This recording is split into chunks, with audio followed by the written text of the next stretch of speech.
Welcome back, guys. Or if you're new to my channel, this is Automotive Anonymous, and that's the 2025 Chevy Silverado. But more specifically, this is a custom Trailboss. So it's actually a pretty low trim level despite how off-road capable and aggressive it looks. This is maybe one of the best Silverados that you can buy in the most popular cab to bed configuration. It's in a color called Red Hot, and today I get to review it for you guys to help you decide if this might be worth your time and money. So you can expect to see a walk around. All the specs, initial driving impressions, 0 to 60 on GPS, and then my final thoughts. And huge thanks to the Twin Falls Chevy for letting me borrow this one for the day. They sell below MSRP, they ship all over the country, and with that said, let's dive right into this review. And if you guys like Chevy, the Trailboss Silverado, or my video, please consider liking my video. That small act of kindness really goes a long way. It helps me know you want to watch more stuff like this, and it helps you by having YouTube choose to show you more stuff like this. Thank you, guys. But before we get too far into this video, I want to share a couple things. I actually have a brutally honest driving review of this, where I talk a little bit more about the Silverados in general and what it's like to drive a full-size truck beyond the driving impressions that I have time for in this video. I also have a comparison from this exact truck to a ZR2, also in hot red, that looks almost identical, so that you guys can decide if $20,000 more is maybe worth your time and money compared to just this low $50,000 Trailboss. But if I was in the market for a Silverado, this would probably be basically what I would consider, and there's a lot of reasons why. But if you are new to the Silverado, you really need to know that that nameplate, it first became its own model back in 1999. So this one specifically is actually still part of the 4th generation, which is technically the 5th generation of Sierra, just because of when those nameplates came about. Chevy sells about 500,000 of these in the United States. They are assembled in either Indiana or Michigan, but they are sold in a few other countries around the world, and they are a pretty popular choice. This one is a 5-star crash test rated vehicle, but it doesn't actually score super high in a lot of categories, so you might want to check out some crash test videos for yourself or read up on that if you want to know where its strengths and where its weaknesses are. But there's a lot of reasons why 500,000 of these sell every single year in North America, and why about 250,000 of the more expensive GMC Sierras sell. They're pretty popular. They do have a lot of safety features, and if you are going to consider a Trailboss like this, you get a 2-inch lift, you get these nice black wheels, you get all-terrain tires that are 33-inch, and there's a lot more that you're going to see with this TurboMAX Z71 Silverado as we go through this video even further. But if you are going to consider something like this, the custom Trailboss, not to be confused with the higher trim level, the LT Trailboss, which is basically just built off of that previous model. So this is built off of the custom, which is only 1 trim level higher than the work truck, which is the lowest of the 9 currently offered. So you're really going to see that this is more about utilitarian purposes than creature comforts, while it still has a lot, because any modern vehicle these days, they actually offer a lot of stuff. But a work truck, 2-wheel drive, regular cab, without 4x4, actually starts at a really expensive $39,000 before, discounts you can get below MSRP. So this being a custom Trailboss, which is only offered in the 2.7 liter engine, which is what this has, or the 5.3 liter Ecotec V8, it starts at about $53,000. But there's a few different things you need to know about those engines and the powertrains, which we'll get more into it under the hood in a few minutes. But if you do opt for the turbo 4-cylinder, it actually has a 100,000 mile 5-year warranty versus the V8s that have just the regular 60,000 mile warranty. The main difference in the transmissions is this has the 8-speed transmission, which is maybe not quite as reliable as the 10-speed. But if you do opt for this engine having a longer powertrain warranty, that's one less thing you will have to worry about. Additionally, this 4-cylinder engine, while still having auto start stop like all the other Silverados, it doesn't have cylinder deactivation. So this engine, at least on the forums, at least what the squeaky wheels who have had issues with theirs have reported, this might be the most reliable engine that you can have in a modern Silverado, and that's pretty neat. I never thought that a turbo 4-cylinder engine would even be an option in the Silverado, let alone potentially the most reliable engine at that. And while I don't find these that difficult to park, they do take up a lot of space. They're not very convenient to drive around parking lots and do U-turns and directional changes. And you can see that it just barely fits in this parking spot, which I don't have it backed up onto the grass or anything like that. The bed isn't really hanging over the curb at all. But at about 19.3 feet long, it's a long truck. Thankfully, it has almost a 12-foot wheelbase, so it is planted and stable on the road. It's roughly 7 feet wide, about 6.5 feet tall, and when you're sitting inside of here, it really does feel like a massive truck. This one weighs around 56 to 5,700 pounds. There's some variation depending on which powertrain you have. So between the engine, the transmission, and the extra options you have, it's going to vary quite a lot. but one of the perks about buying a lower trim level like this custom versus maybe even the LT Trailboss is you have more payload capacity. So payload capacity is how much pounds you can put total on the vehicle between the interior and the bed. This one has a little bit over 1,760 pounds of payload. The variation in towing for these trucks is anywhere from about 8,900 pounds to around 13,000 pounds. I would imagine this being the smaller engine, it's gonna be a little bit closer to the 9,000 pound ballpark. Additionally, this is the short bed in this crew cab configuration. There are 5 configurations of Silverados currently, and this one is probably the most common that I would speculate. It's about a 5 3/4 foot long bed. This being the Trailboss with that 2-inch lift, it actually has 2 legit inches of lift. So it has about 10.8 inches, a 342 final drive ratio, and it can do a full circle in probably about 47 to 50 feet. There's just a few last things to mention here, such as the gas door is on the driver's side, which is a really good place for a full-size truck to have it. But even when you lock the vehicle, the gas door just doesn't lock, so you do have to be careful about the bumps trying to siphon some of your fuel. This TurboMAX, depending on the cab and the bed configuration, these hold 24 to 30 gallons of fuel, which unfortunately is not nearly as much as the current F-150s, which have a 36 standard gallon gas tank. And then this, with the engine being the Trailboss, it's rated for 17 city, 20 highway. So 20 highway, if you can actually achieve that on these 32-inch 275 60 20 wheels and tires, they're dueler all-terrain Bridgestone tire that has about 10-30 seconds of tread and a pretty good sized rotor. They actually are pretty comfortable to drive. There's still enough sidewall that you're going to have a good time, and it's going to cushion a lot of the weight of this vehicle with the suspension and the leaf springs in the back.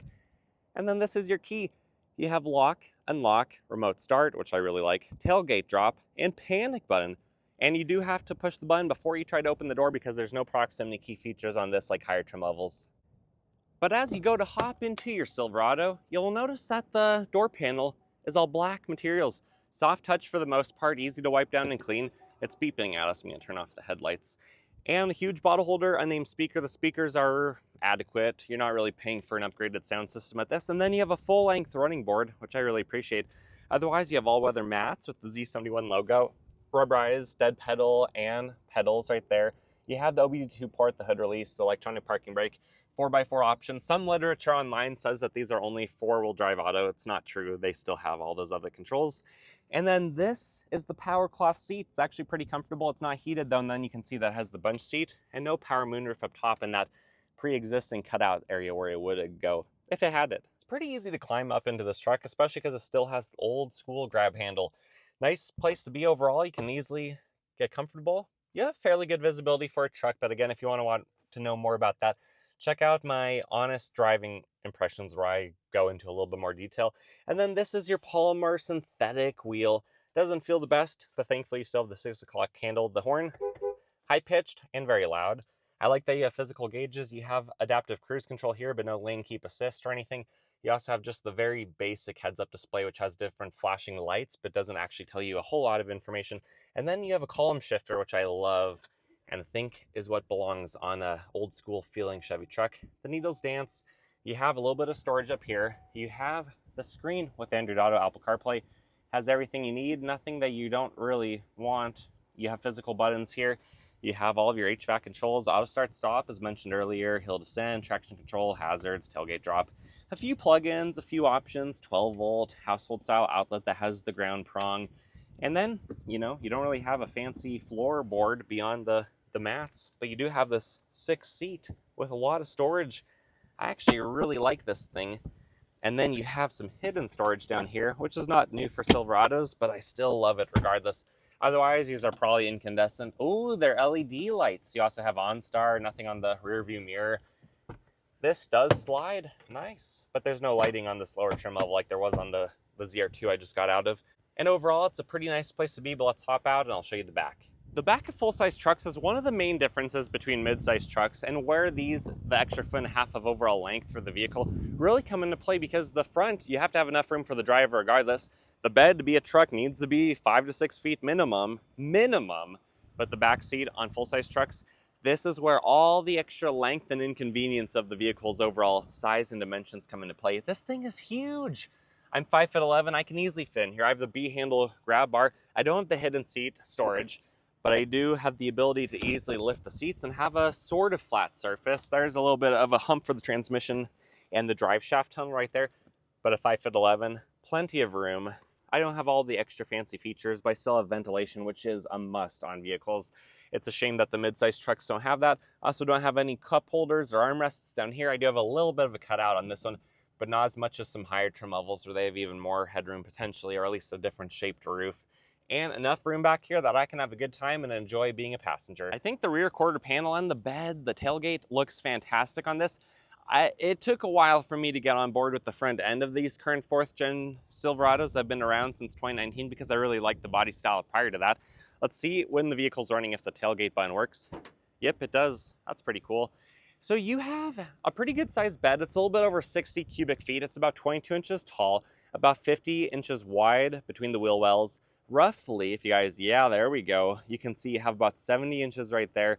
And overall, it's about 5 3/4. The tie downs on each side, they're rated for 500 pounds, which I really appreciate that you have so many options for tie downs. Even they're just easy to get to. It's already aligned. This is an easy to lift tailgate. You even have a spot for a cup, maybe a can of soda right there and a bowl of chili right there for those cold work days. This one even has the plug-in right there and the LED lighting on both sides, and it's super easy to lift back up. But if you're not the driver and you're the lucky duck that gets to ride shotgun, what do you get? Well, your door panel basically looks the exact same minus some of the switchgear. You still have the full length running board, which I appreciate. The tubular design, that's not my favorite cosmetically or functionally, just because I think it's taller than it needs to be for off-road capability. But it's braced on the vehicle really well, and I can't knock it too much. Otherwise, you have Z71 floor mats. You don't have any power options. Again, no heat, so the backpack's just going to be missing out right there. But overall, it ultimately doesn't matter because it's a backpack. You have your drive shaft, your transmission tunnel right there. You still have above the glove box storage, but you don't have the hidden secret button like you do on the higher trim levels. And then because you have a key hidden in your remote, you have the glove box right here, and it's basically the same size as all the other Silverados. But with that said, let's come around to the front. I'll pop the hood on this behemoth, and I will show you what the 2.7 liter TurboMAX engine looks like. Under the hood, you have the 310 horsepower, 430 whopping pound-feet of torque twisting power that comes out of this little turbo 4-cylinder. The torque comes on really low. The horsepower, of course, like most engines, you have to rev it out to well over 4,000 to 5,000 RPM to actually access that. But with all the torque down low, this does not feel any worse than a V8 truck, in my opinion. And if you want to see exactly how well it does, not in the Trailboss configuration, but in a 0 to 60 comparison to the diesel, to both of the 5.3s, about 9 months ago, I made a video comparison of that, and I'll probably do another one soon for the 2025 model year. But this engine is no slouch, so I highly recommend you check out that video. Otherwise, you have the fuse box over here, the battery over here. Your reservoir is mostly on the driver's side. You have the air induction. It goes through the Spinny Boy turbo on the passenger side before it reaches back around and it comes into the induction side. You also have the oil dipstick and the oil fill. This is still a 5W30 engine, whereas a lot of other engines these days seem like they're all going to 0W20. So overall, there's a lot of room to work on under the hood. You're just gonna have to move away the baffling and some of this stuff that just impedes what you can actually see. Otherwise, the serpentine belt is right there. The alternator is easy to see.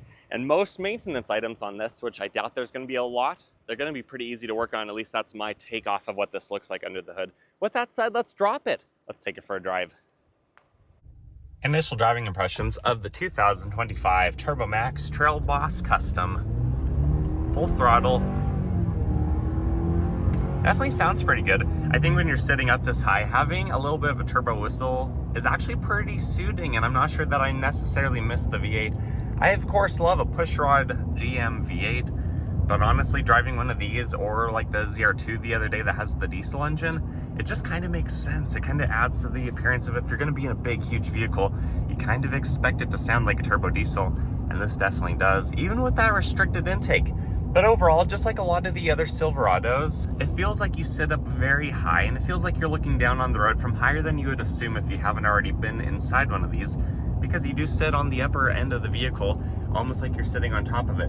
Visibility is pretty good. You can see out quite well everywhere. This one doesn't have all the extra safety features beyond basic adaptive cruise control, but you do have big mirrors. You do have kind of the towing mirror add-on on the side. What I don't love about big trucks, including this one, is the physics. They don't brake super well. There wasn't a ton of nosedive, although that wasn't like a full brake pedal stop. and it doesn't turn around corners very well. You notice a lot of body roll, especially like this when you have about 11 inches of ground clearance. You're sitting up enormously high, looking down on farm fields, fences, nearly the telephone poles, if we're being honest. But just sitting in here, where you're gonna spend most of your time, if you have the bench seat work truck variant, like this lower trim level custom, it's actually pretty nice. I feel like this is what a Chevy Silverado should be. It shouldn't be a $90,000 loaded out, crazy, you know, expensive hybrid, high country, LTZ, whatever, adaptive shocks and multi-flex tailgate. This is kind of like a work truck, kind of the basic Silverado vibe that I think they should be. Basic physical gauges that never change. Small little screen with Android Auto and Apple CarPlay, so you don't really have to modify anything here. Sure, the speakers don't sound fantastic, but are they good enough for a custom work truck? I think so. You have good storage all throughout, and it just feels like a nice vehicle to drive. You can see the tree is not dancing around a lot. There's not a ton of wind out today, so I can't really speak to wind noise, but the road noise from these all-terrain tires, really not bad, and not a lot of wind is hitting this vehicle, surprisingly, for how tall it is. But if you want to see a longer driving impressions video of this, you're welcome to find that video. Otherwise, in my time with it, I think the seats are comfortable, but I would want to spend more time with this truck to give you like a longer term impressions of it, like a road trip across the country or something like that. But overall, it's pretty nice. So let me get to the private road and we'll do a 0 to 60. 0 to 60 in the 2025 Trailboss with the little TurboMAX engine. It has traction off. I'm gonna brake rev it, and we are in 4 auto, so that should prevent the wheels from spinning. Let's see what it can do.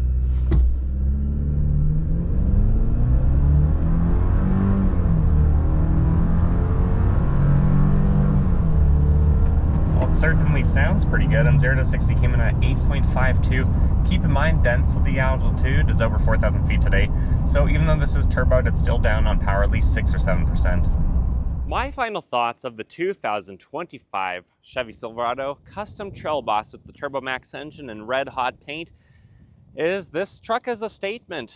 It honestly doesn't feel like it drives or looks or handles much different than the $20,000 more expensive ZR2 I got out of the other day.